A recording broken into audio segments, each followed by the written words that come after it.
우리 좌우편에 계신 분들 한번 인사하겠습니다. 하나님은 당신을 사랑하십니다.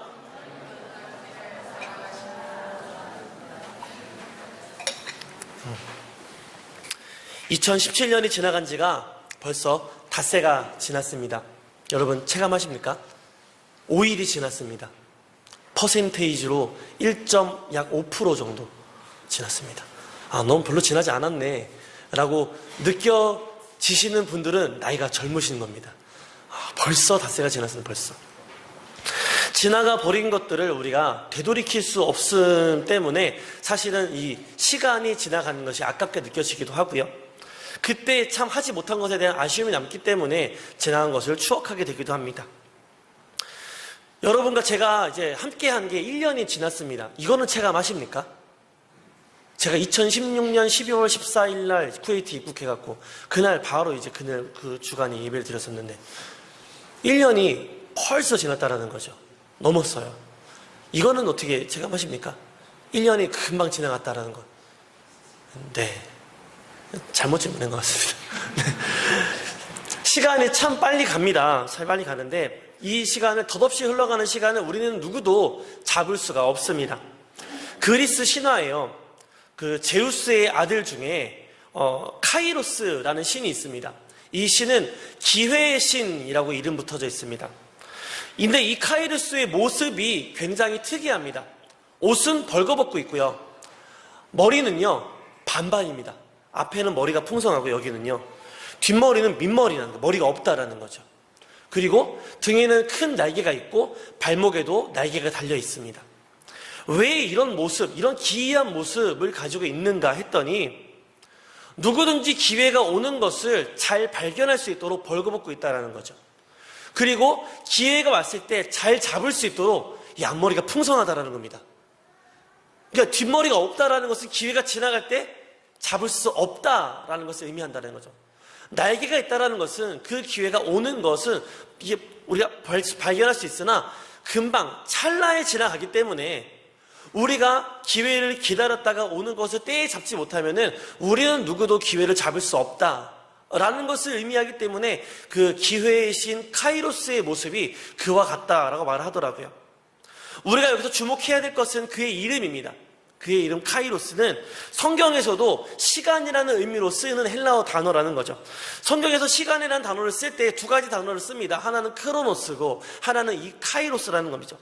크로노스는 시간의 긴 시간을 의미할 때 이 단어를 씁니다. 그래서 우리의 유년 시절, 우리의 젊은 시절, 우리가 살아온 인생의 시간, 이런 긴 시간, 연대기적인 시간을 말할 때 이 크로노스를 사용하고요, 이 카이로스는 그 찰나의 시간, 어떤 기회나 순간을 말할 때 이 카이로스라는 단어를 쓴다라는 것이죠. 무엇을 하든지 하나님의 때이나 또 사람의 세상이나 그 일을 해야 될 순간이 분명히 있습니다. 그때 그 일을 하지 못하면 더 이상 할 수 없음을 우리는 지나고 나서 깨닫게 되어집니다. 지나고 난 후에 우리가 아무리 깨닫고 다시 한번 아무리 후회해봐야 그 기회를 잡을 수 없으므로 우리는 아쉬움만 남기게 된다는 것이죠. 여러분, 오늘 본문 누가복음 13장 이 본문 우리가 잘 아는 본문입니다. 포도원의 주인이 포도원에 무화과 나무를 심었습니다. 그리고 이후에 무화과 나무로부터 열매를 얻기를 원했으나 얻을 수가 없었고 무화과 나무에게 주어졌던 이 3년의 기간 가운데 무화과 나무를 열매를 맺지 못했을 때 열매를 얻을 수 없자 포도원 주인이 그 무화과 나무를 찍어서 버리라 라고 명령하는 것을 우리가 보게 됩니다. 포도원 주인의 관심은 오로지 이 무화과 나무를 통해서 얻을 열매에 있었습니다. 그가 어떻게 아름다운 모습을 가지는가도 관심이 아니었고요, 그가 어떻게 자라가고 있는가도 관심이 아니었습니다. 지날 때마다 열매가 있는가 없는가에만 포도원 주인은 관심이 있었다는 것이죠. 그런데 3년이 지나도록 무화과 나무로부터는 열매를 얻을 수가 없었고 이에 그 나무를 찍어버리라고 명령했습니다.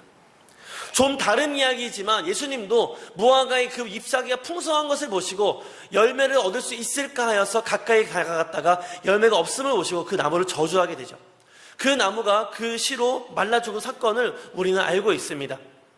조금 다른 의미의 이야기이지만 이 사건을 통해서 우리가 알 수 있는 교훈은 무엇입니까? 내게 주어지는 시간, 그 기회를 순간에 잡지 못하면 다시는 그때를 잡을 수가 없고, 그 기회와 시간을 우리에게 허락하신 주인이 열매를 요구하실 때 아무것도 줄 수 없으면 우리는 심판을 당하게 된다는 것입니다. 찍어서 버리움을 당하게 되어지는 것이고, 우리가 심판당하여서 어떤 변명도 할 수 없음을 만나게 된다는 것입니다. 포도원 주인이 되시는 하나님의 의도에 부합하지 못하는 나무는 심판을 받습니다. 참 회개하지 못하는 사람, 하나님의 때에 하나님의 기회를 선용하지 못하는 사람, 하나님의 주신 은혜를 하나님께 돌려드리지 못하는 우리의 인생 또한 하나님의 심판을 받을 수밖에 없다라는 것이죠. 어쩌면 우리의 모든 인생들 앞에 이미 하나님의 심판 때는 준비되어져 있는 것입니다. 하나님이 우리를 백성 삼아주신 것 자체가 큰 의미이고 은혜인 것을 우리는 알고 있습니다. 도무지 우리는 천국의 소망을 가질 수가 없는 사람이었고, 아니 천국의 소망이 있다라는 것도 알지 못하는 사람이었는데, 그런 악한 종을, 죄 많은 종을 하나님이 우리를 부르셔다가 천국의 백성으로 삼아주셨습니다. 마치 포도원의 주인이 무화과 나무, 길거리에서 아무렇게나 자라던 무화과 나무를 비옥한 그 포도원으로 데려와서 심기워서 열매를 기대하며 키운 것처럼 우리를 그렇게 천국으로 부르셨다라는 거죠. 하나님도 마땅히 이 주인처럼, 포도원 주인이 무화과 나무로부터 열매를 기다렸던 것처럼 하나님도 우리에게 기다리시는 열매가 있습니다. 그 열매가 무엇인가 하니 전도서 12장 13절에서 우리에게 말하고 있습니다. 우리의 본분에 대해서 말합니다. 하나님을 경외하고 그 명령을 지킬지어다. 이것이 모든 사람의 본분이라 라고 말씀하고 있습니다.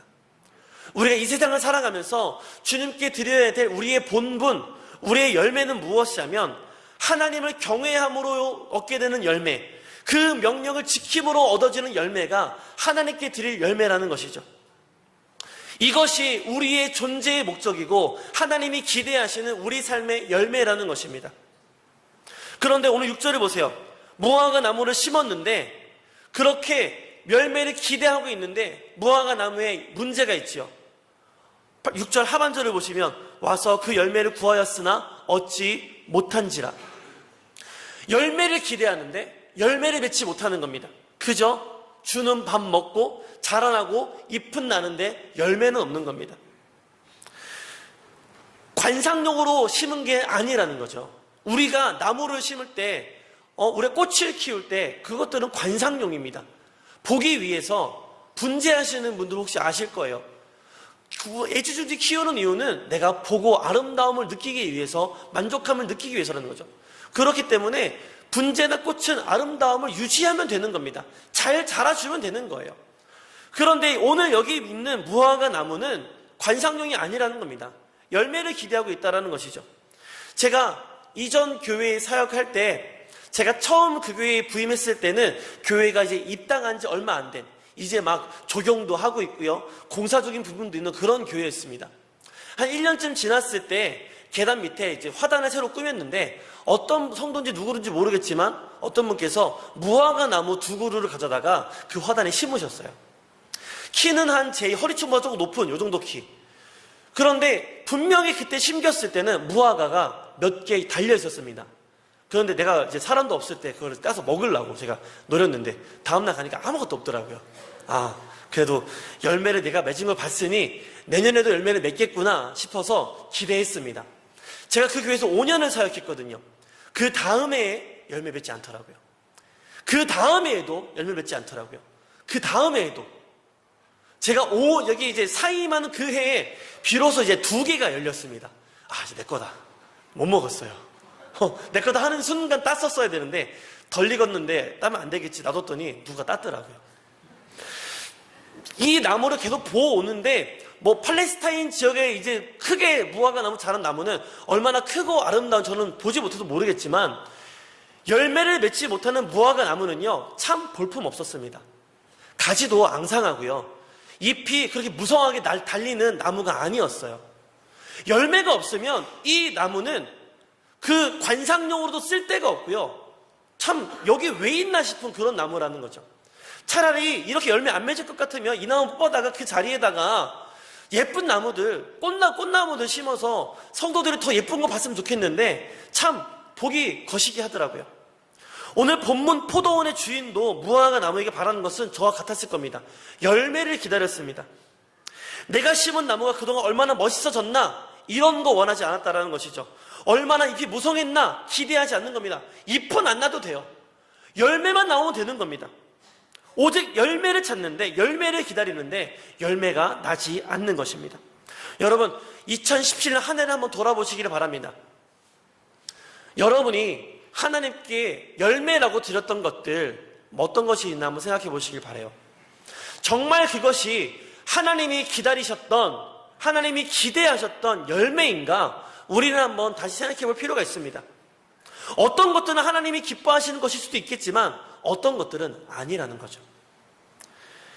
지난 한 해 동안 제가 이만큼 인정받는 명예를 얻었습니다.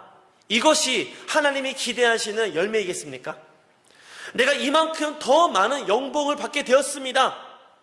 우리 자녀의 성적이 이만큼 더 올라서 명문대에 갈 수 있는 자격이 되었습니다.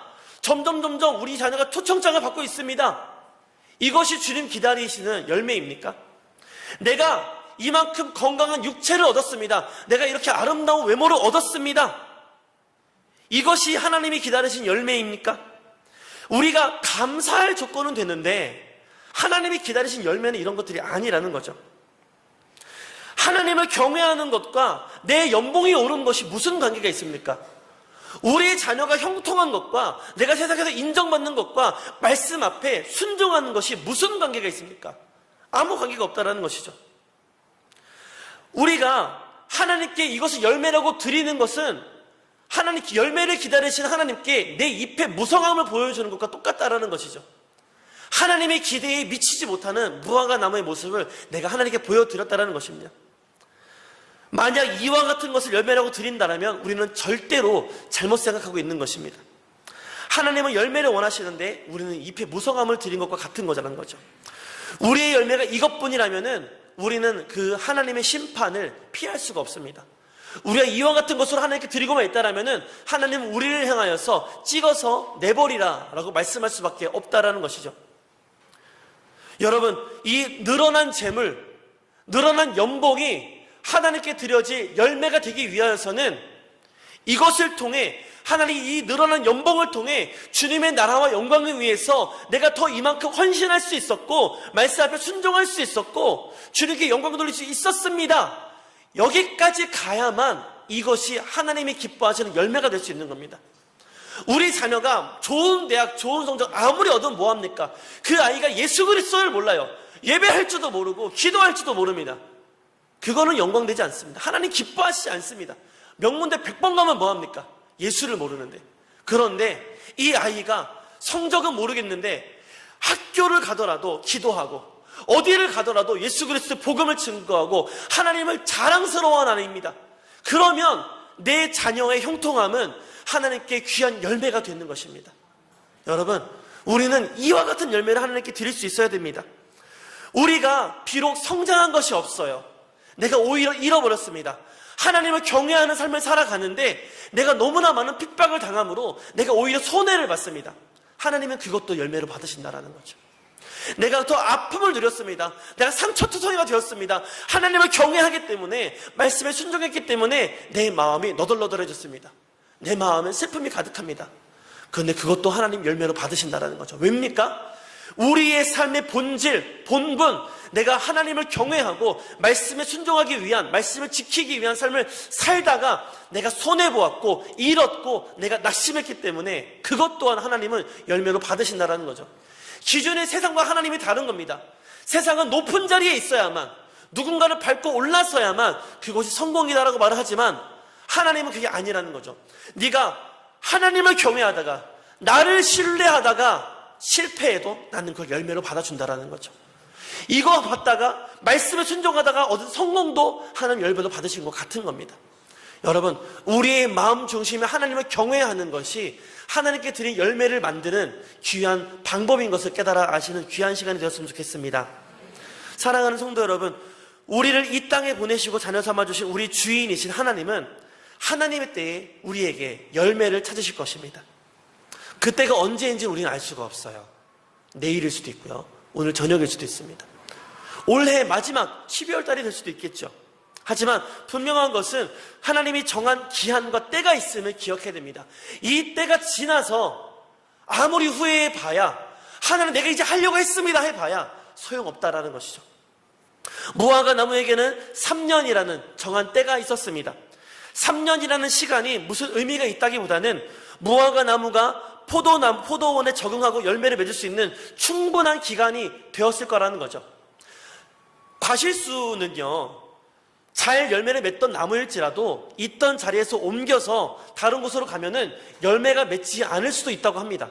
왜냐하면은 나무도 적응하는 기간이 필요하다고 하더라고요. 그래서 1년 혹은 2년 열매 맺지 못할 수도 있고, 적응이 되고 나면은 잘 키워지면은 다시 열매를 맺는다는 거죠. 무화과 나무에게 3년은 그와 같은 시간이었을 것입니다. 꼭 3년이 아니어도 우리에게 충분히 헌신할 수 있고 충분히 열매 맺을 수 있는 그 기간을 하나님은 우리에게도 허락하신다라는 거죠.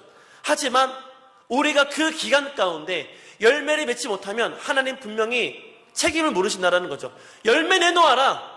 열매 맺을 수 있는 충분한 은혜를 주었고, 충분한 걸음을 주었고, 충분한 기회와 기간을 주었는데 열매는 어디에 있느냐 찾으실 때 우리가 드리지 못한다면 우리는 찍어서 내버림 받는 하나님의 심판을 피할 수가 없는 것입니다. 무화과 나무에게 열매가 없는 것이 여러분 얼마나 큰 잘못인지 아십니까? 그냥 나 한 사람이 하나님께 벌 받고 끝나는 게 아닙니다. 무화과 나무는 자기가 있던 자리에서 포도원으로 옮겨 심기운 받았습니다. 원래 포도나무가 있어야 될 자리에 포도나무가 심기지 못하고 무화과 나무가 심겼다라는 거죠. 다른 사람이 있을 수 있는 자리를 우리가 대신 있다라는 거죠. 근데 우리가 열매가 없어요. 다른 사람이 봉사할 수 있고 은혜 받을 수 있는 자리를 내가 뺏은 겁니다. 그렇죠? 내가 이 자리에서 포도나무가 먹어야 될 영양분을 같이 나눠 먹고 있습니다. 내가 없었으면은 이 포도나무는 더 많은 영양분을 빨아들여서 더 좋은 열매를 맺었겠지요. 그런데 같은 양분을 나눠 먹으니까 그보다는 덜한 열매를 줬을 거고, 무화과나무 입장에서는 먹지 못한 더름을 먹었기 때문에 더 좋은 열매를 맺을 수 있었겠죠. 그런데 열매가 없습니다. 여러분 무슨 잘못입니까? 나와 함께 교제하는 지체들은 무슨 잘못입니까? 내가 직분자인데 직분을 얻어서 당연히 교회와 하나님의 나라와 영광을 위해서 헌신해야 되는데 헌신하지 않고 열매가 없습니다. 내가 다른 사람이 앉을 수 있는 직분 빼앗아서 그 사람 봉사하지 못하게 하고 복받지 못하게 한 거 아닙니까? 나만의 죄가 아니라 나 때문에 내 지체와 우리 공동체가 손해를 보았다는 것이죠. 하나님의 귀한 시간을 버리게 되었다는 것이고 하나님의 기대를 우리가 저버렸다는 것입니다. 이거는 큰 죄악이라는 것이죠. 사랑하는 성도 여러분, 우리가 교회를 다니고 신앙생활을 한다고 해서 신앙의 열매가 없는 것은 나만의 문제가 아닌 것을 깨달아야 됩니다. 나 때문에 누군가는 손해를 보고 있고 은혜를 받지 못하고 있고 고통을 당하고 있음을 우리는 기억해야 됩니다. 우리가 하나님의 때에 열매를 맺지 못하면 단순히 나의 죄만을 가지고 나의 잘못만을 가지고 심판받는 것이 아니라 나 때문에 손해본 그 사람의 그 손해까지 우리는 책임을 져야 하는 것입니다.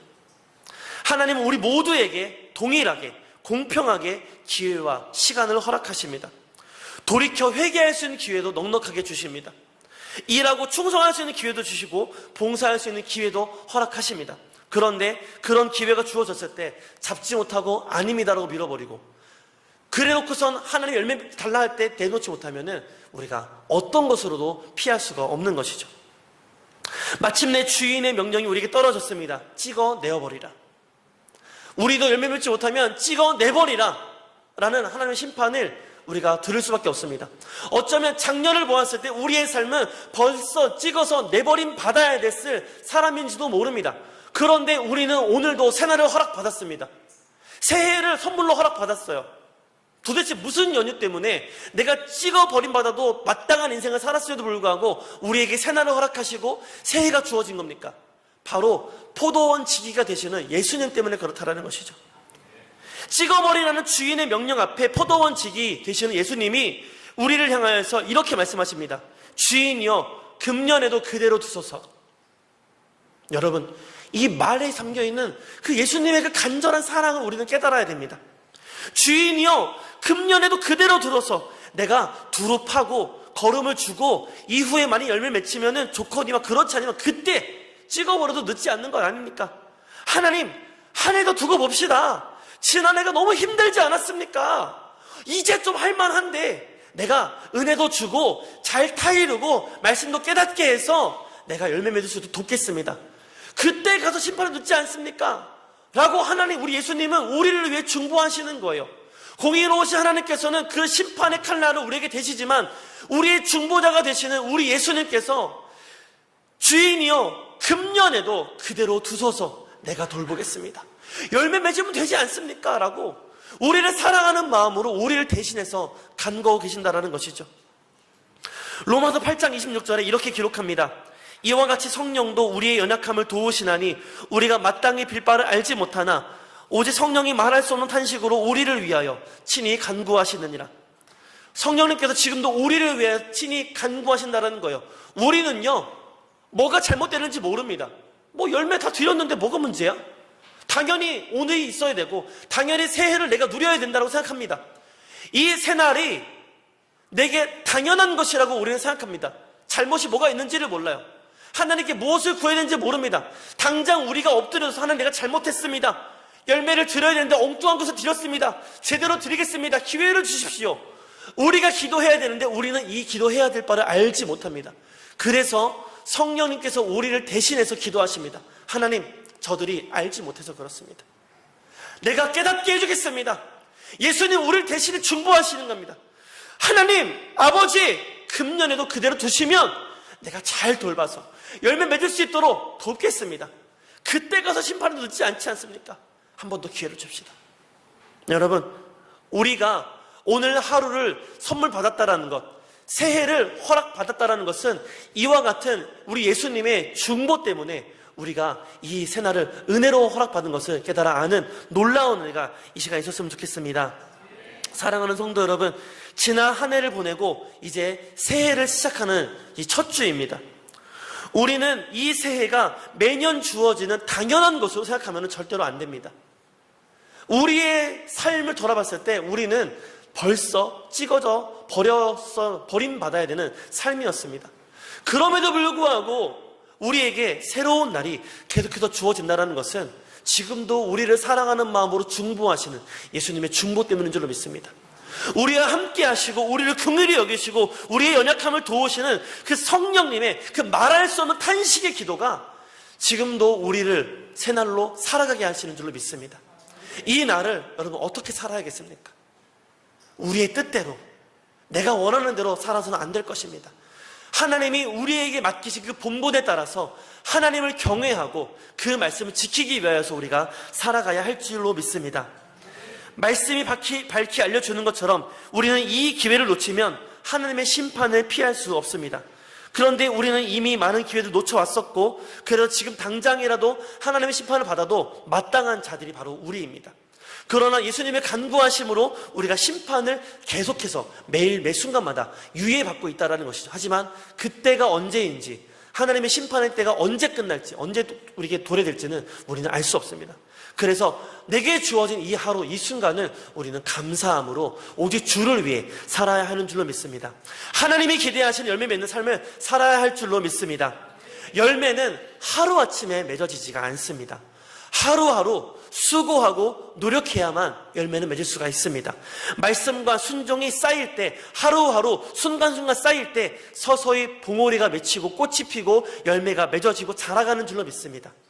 지나간 2017년을 아무리 불러봐도 우리는 되돌릴 수가 없고 후회해봐야 소용없음을 우리는 알고 있습니다. 그런데 이 후회가 주는 단 하나의 긍정적인 효과라면 이것입니다. 같은 실수를 반복하지 않게 동기부여를 한다는 것이죠. 그때 이와 같은 것, 내가 했었더라면 내가 다시는 그렇게 하지 않으리라 동기부여를 준다는 것이죠. 지난해가 후회스럽고 아쉬움이 남는다라면 이제 새롭게 주어진 이 새해를 그 아쉬움 반복하지 않는 놀라운 삶이 되어지길 바랍니다. 그리고 이 새해가 예수님이 내게 주시는 또 한 번의 기회임을 잊지 않고 살아가는 저와 여러분의 복된 삶이 되어지길 바랍니다. 2018년 새해를 살아가면서 오직 하나님만을 경외하고 그 말씀 따라 순종하며 살아가는 저와 여러분이 되었으면 좋겠습니다. 그래서 이 한 해를 마무리할 때, 얘야 열매는 어디에 있느냐? 라고 물으실 때 하나님이 기다리시던 그 충성의 열매, 하나님을 경외함으로 내가 나타냈던 그 열매들이 여기에 있습니다라고 당당히 내어놓을 수 있는 저와 여러분의 복된 삶이 되었으면 좋겠습니다. 지금도 나를 위해서 금년도 그대로 두소서 라고 기도하시는 그 예수님을 묵상하며 깨닫는 그 은혜를 깨닫는 놀라운 시간들이 되어지길 바랍니다. 주님의 나라와 의를 위하여 살아가는 올 한 해, 그리고 그래서 주님이 원하시고 기뻐하시는 아름다운 열매들이 풍성을 거두시는 저와 여러분의 올 한 해가 되어주시기를 간절히 바랍니다.